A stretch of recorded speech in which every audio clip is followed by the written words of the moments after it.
Hello, Internet. It is I, the Malik Aaron, and welcome back to Box Office Predictions. I know it's been a minute since I've made one of these. You can blame Disney for that, what they did to Turning Red. But anywho, I'm back, and today I'm going to be talking about Jujutsu Kaisen Zero, the movie. Pretty sure I'm saying that right. Which is another anime movie that I've never heard of and know nothing about. Fantastic. So, as usual, we're going to be going over the pros and cons. So, let's get to it. Pros. As I already mentioned, this is an anime movie, and I've said this several times in the past, and I will say it again. We in the US of A like anime. We tend to like Japanese things, and anime is one of those things. I mean, look all the anime that, grew an audience like in North America. I mean, the list is endless. I mean, I know like of the main animes, the major animes. Like I know Dragon Ball and Naruto and One Piece and Death Note, Demon Slayer, what else? My Hero Academia, that's another big one. I guess Pokemon would count. um, there's, I guess Yu-Gi-Oh as well. There's just too many. There's too many out there. I'd be here all day if I attempted to list all of them. But yeah, anime is big. We Americans have taken a great liking to it, for better or worse. Depends on who you talk to. And that's especially true recently with like theatrical anime. Like in 2019, yeah, Dragon Ball Super Brawly premiere in theaters, and that movie did quite well for itself. It made like $30 million, which isn't much in the grand scheme of things, but it's still pretty spectacular for an anime. And then like last year, you had the Demon Slayer movie, which did even better, making like I think it's like $47 million domestically, and that's after it became the biggest movie of all time in Japan. Like, and that's especially impressive considering when it came out last year, like last April, movie going was pretty darn bleak at that point. Like, it was not good. It was a time to forget. And the performance of Demon Slayer, made people realize, hey, maybe movie going isn't dead, and look where we are now. Like it's a lot better than where it was last year. I mean, it's still not where it ideally should be, but people are going to the movies, and that's just a fact. The box office for Spider-Man: No Way Home and the Batman speaks for themselves. But anywho, yeah, anime in theaters has been doing really well past few years. So that's an obvious pro right here for this movie. So that's pro number one. Anime's been we Americans like anime. We Americans are willing to go out in public and watch anime on the big screen and pay for it. So that's pro number one. Pro number two is the source material here, the IP, Jujutsu Kaisen. Now, I've never heard of this IP in my life before making this video, but I did some quick research on it, and from what I've read, it seems like this is a very popular property, like particularly the manga of this, and which is what this movie is based off. And apparently, the manga has done extremely well in both Japan and the US. Apparently, it's like 60 million prints were sold of this, which is quite a lot. Although I'm gonna have to check real quick off screen. Because again, I barely know anything about this. It's kind of pathetic, but yeah. Uh, uh, yeah, Jujutsu Kaisen. Okay. I know Zero is apparently the sequel to this, to the original. Yeah, the Jujutsu Kaisen manga has had over 60 million copies in circulation, and that includes Zero. So, yeah, that's really impressive. I think that definitely says a lot about how big this property is. So, yeah, the numbers speak for themselves there. So I'm gonna consider that a pro. The fact that a lot of people know about this, except me, obviously. But I know it has a fandom, it has a fan base, and yeah, so that's a pro. Another pro, apparently the box office right now is pretty darn good. It's already made over 100 million worldwide. It hasn't even hit America yet. Well, it technically has via Thursday shows, but we won't know the numbers for those until later. But and apparently it's one of the biggest movies in Japan. It's not the biggest. Demon Slayer, the movie, is the biggest. But this has done really good business in Japan too. So I say that's a very good sign for this movie. So I consider that a pro, how well it's done overseas so far. Another pro is that we haven't had any movies in theaters since The Batman 2 weeks ago.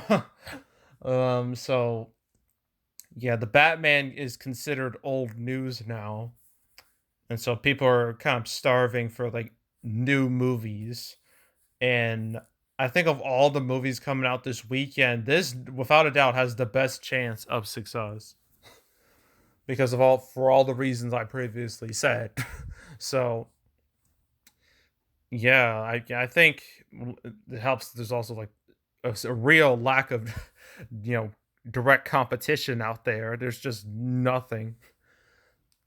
I guess the one movie that can theoretically be considered direct competition would be Morbius. That is like the closest thing I got. But that's not till 2 weeks from now. But usually these anime movies, they burn out pretty fast. They don't last too long in theaters. They're kind of like special attraction movies. But yeah, I think the lack of direct competition, just lack of product overall, is gonna help this movie. I mean, it helped Demon Slayer last year, so it should help this movie too. So yeah, I would consider that a pro. Just lack of direct competition, just lack of big product. So yeah, there's that. Um, Another pro, reviews for this are quite strong. I think it's still at 100% on Rotten Tomatoes, which I don't know how anyone can classify that as a negative. So yeah, that's an easy pro right there. Good reviews. And another thing, apparently ticket sales for this movie, like pre-ticket sales, are quite strong, which doesn't surprise me considering the type of movie this is. So yeah, I guess I can mention that being like a pro too. So that's pro number 6. When it comes to cons, is that these movies can be extremely unpredictable to predict. Like you never know how many fans are willing to pay to see a movie because like a fan base like it could go one or two ways. Okay. Can either be a Demon Slayer movie, right? Where millions of fans watch the movie immediately despite despite lack of theaters, despite COVID not being great, besides besides majority of the population was like vaccinated yet. Despite all of that, people still want to watch it. So that's like the best case scenario. The worst case scenario is that nobody gives a shit. I mean, this example is really bad, but it's the closest I got. It's what happened with like Studio 666, where that movie basically it was all about the Foo Fighters, right? This rock band that has like a hardcore following. It tried to appeal to that fan base. They hoped that fan base would show up. They didn't. And yeah, that's definitely that is a possibility for this movie. I don't think it's gonna happen, but it's still a possibility.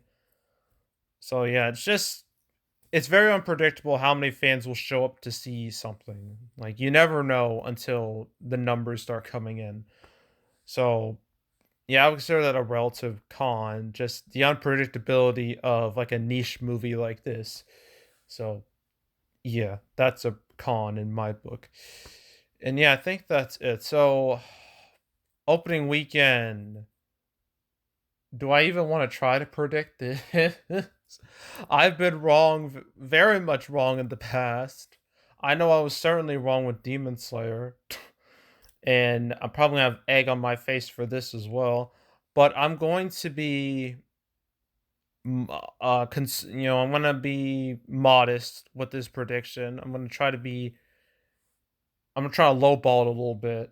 I'm gonna say anywhere between 5 to 10 million opening weekend. I think it's where this movie's gonna land. I wouldn't be surprised if it did better.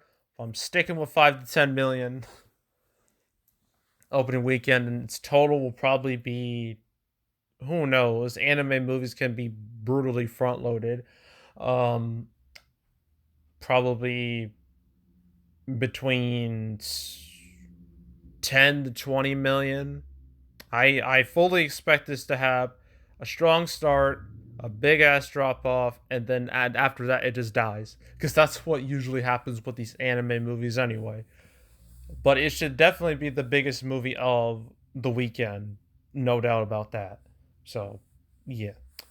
Anywho, that's it for Jujutsu Kaisen Zero. Now this weekend there's 4 movies coming out. I already talked about one. There's supposed to be like Unbreakable Boy, but that just disappeared. It just evaporated. I don't know what happened to that.